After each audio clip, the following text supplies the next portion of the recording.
Parliament సెషన్లో చూస్తే మనకు ఈసారి 18th లోక్సభలో కొట్టవచ్చినట్టు కనబడుతున్నది రాహుల్ గాంధీ అఖిలేష్ యాదవ్ కాంబినేషన్. ఇది ఏదో ఇద్దరు వ్యక్తుల కాంబినేషను, రెండు పార్టీల కాంబినేషన్ కాదు. భారత రాజకీయాల్ని గణనీయంగా ప్రభావితం చేయగలిగిన మేజర్ కాంబినేషన్.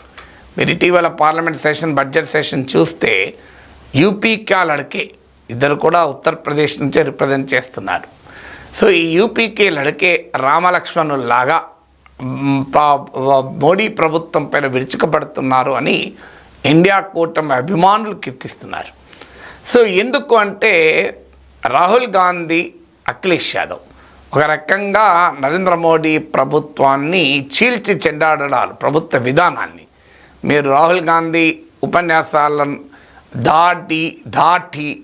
వాగ్దాటి ఎలా ఉందో నేను మీకు ఇతర వీడియోల్లో ఆ పార్లమెంట్ క్లిప్పింగ్స్తో సహా చూపెట్టాను. బీజేపీ దానికి కౌంటర్ చేస్తుంది, చేయడం లేదని అనడం లేదు. కానీ గతంలో బీజేపీ మాత్రమే అటాక్ చేసేది, ప్రతిపక్షాలు అటాక్ తినేవాళ్ళుగా మాత్రమే ఉండేది. కానీ ఫస్ట్ టైం ప్రతిపక్షాలు ఇండియా కూటమి అటాక్ చేస్తోంది, బీజేపీ రెస్పాండ్ అవుతుంది.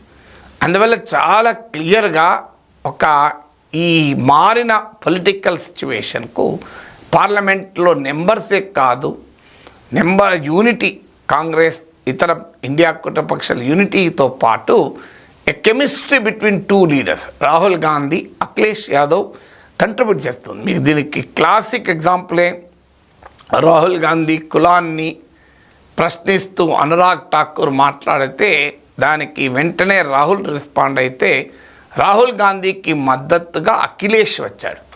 जिसकी जात का पता नहीं वो गन्ना की बात करता है. जितना मेरा आप लोग इंसल्ट करना चाहते हैं आप खुशी से करिए. आपने जाति कैसे पूछ ली है बताइए. बस आप जाति कैसे पूछ सकते हैं? आप बताएं जाति कैसे पूछ सकते हैं? आप पूछ के दिखाओ जाति को. సో అఖిలేష్ రాహుల్ గాంధీ జాతి అడగడం ఏంటి అని ప్రశ్నించారు. వేరే వాళ్ళు ఎవరో అడగడం వేరు, అఖిలేష్ అడగడం వేరు. ఎందుకంటే అఖిలేష్ దేశ రాజకీయాల్లో బ్యాక్వర్డ్ క్లాస్ పొలిటికల్ కాన్షియస్నెస్కు రిప్రజెంటేటివ్, మండల్ 2.0కు ఇప్పుడు రిప్రజెంటేటివ్. అందువల్ల అఖిలేష్ యాదవ్ మద్దతుగా రావడం అనేది చాలా కీలకం. బడ్జెట్ పై కూడా రాహుల్ గాంధీ ఏమో హిందూయిజం నుంచి మొదలుకొని హిందూయిజాన్ని డిఫెండ్ చేస్తూ, హిందుత్వాన్ని అటాక్ చేస్తూ, మోడీ ప్రభుత్వ క్రోనీ క్యాపిటలిజం, అంబానీ అదానీలకు మేలు చేస్తోంది, ఇలా అనేక అంశాలతో రాహుల్ గాంధీ అటాక్ చేస్తే అఖిలేష్ యాదవ్ తన యూపీ హిందీ స్టైల్లో షాహిరీలు చెప్తూ విరుచుకుపడుతున్నాడు మోడీ ప్రభుత్వం పైన. అంటే బయట పేపర్ లీక్ అవుతుంది, లోపల వాటర్ లీక్ అవుతుంది అంటూ పార్లమెంట్లో అఖిలేష్ యాదవ్ చేసిన వ్యాఖ్య చాలా పెద్ద వైరల్ అయింది. సో బయట పేపర్ లీక్ అవుతుంది, పార్లమెంట్లో వాటర్ లీక్ అవుతుంది అని. అలాగే పేపర్ లీక్లు, వాటర్ లీక్ల పైన ముడిపెట్టి చెప్పిన తీరు చాలా ఎఫెక్టివ్గా జనాల్లోకి వెళ్ళగలిగింది. దీనికి కారణం ఏంటంటే కాంగ్రెస్ పార్టీ బలం పెరగడం వల్లనే ఈ పరిస్థితి రాలే.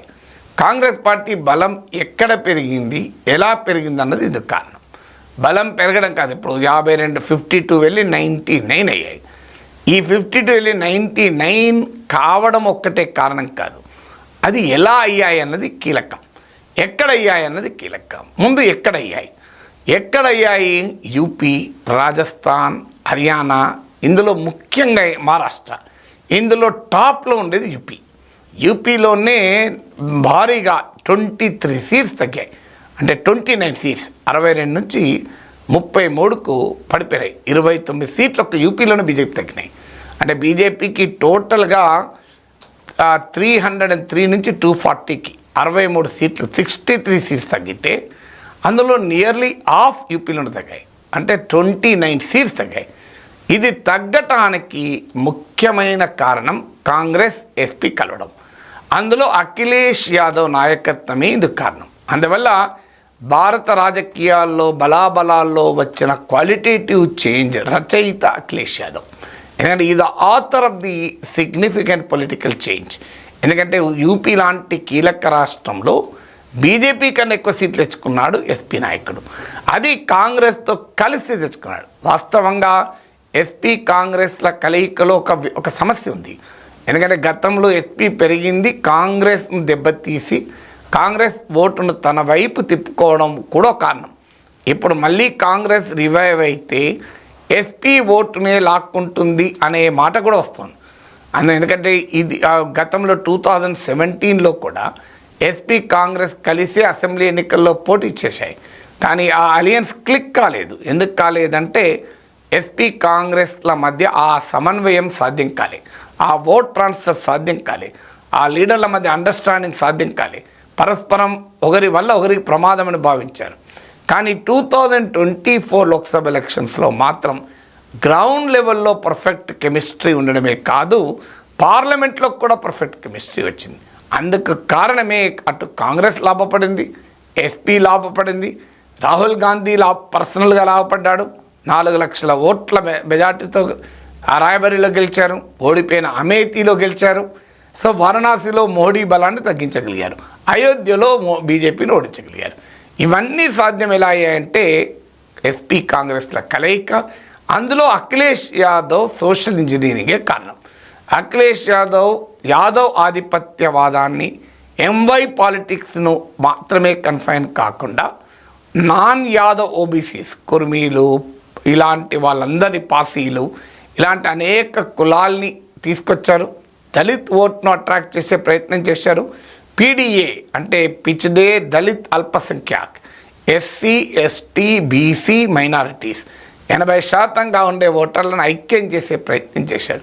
దాంతో ఆగకుండా ఇప్పుడు అన్ని కులాల వాళ్ళను అట్రాక్ట్ చేయడానికి మేమెంతో మాకెంత అని నినాదాన్ని రాహుల్ గాంధీ ఇస్తున్నాడు. క్యాస్ట్ సెన్సెస్ అంటున్నాడు, రిజర్వేషన్లను 50% మించి అవకాశం ఉండాలి అంటున్నాడు. సో ఈ సోషల్ జస్టిస్ రాహుల్ గాంధీ ఎజెండాకు అఖిలేష్ యాదవ్ సోషల్ ఇంజనీరింగ్ కూడా జమాయించింది. ఎందుకంటే అఖిలేష్ యాదవ్ ఈ సోషల్ ఇంజనీరింగ్లో భాగంగా ఇప్పుడు నేను ఇంతకుముందు ఒక వీడియోలో చెప్పాను, మాతా ప్రసాద్ అని ఒక సీనియర్ బ్రాహ్మణ్ లీడర్ను ఉత్తరప్రదేశ్ శాసనసభలో ప్రతిపక్ష నేతగా తన ప్లేస్లో నియమించారు. అందువల్ల ఈ సోషల్ ఇంజనీరింగ్ కూడా ఒక పవర్ఫుల్ ఇన్స్ట్రుమెంట్గా మారబోతోంది. అందువల్ల పార్లమెంట్లో రాహుల్ అఖిలేష్ల కెమిస్ట్రీ ఇవాళ బీజేపీకి ఒక పెద్ద సవాల్గా మారింది. దీనికి తోడు తృణమూల్ కాంగ్రెస్, ఇదొక మరో పెద్ద పార్టీ.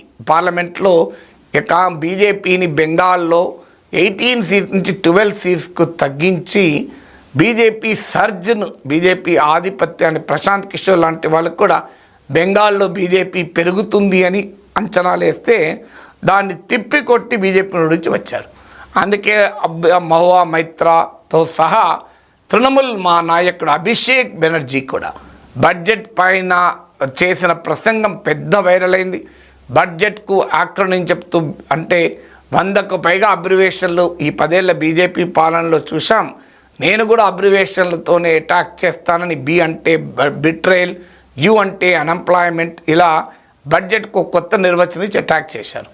సో ఇలా ఒకవైపు రాహుల్ అఖిలేష్ల పర్సనల్ కెమిస్ట్రీ, మరోవైపు పెరిగిన కాంగ్రెస్ బలం, ఇండియా కూటమిలో ఐక్యత, తృణమూల్ లాంటి పార్టీలు బలం కూడా యాడ్ కావడం, వీటికి తోడు లీడర్ ఆఫ్ ద అపోజిషన్ పొజిషన్లో రాహుల్ గాంధీ ఒక కొత్త అవతారంలో కనిపించడం, ఇవన్నీ ఏకం కావడంతో భారతీయ జనతా పార్టీ ఈ గత 10 ఏళ్లలో ఎన్నడూ ఎదుర్కొని సవాల్ని ఇవాళ పార్లమెంట్లో ఎదుర్కొంటోంది.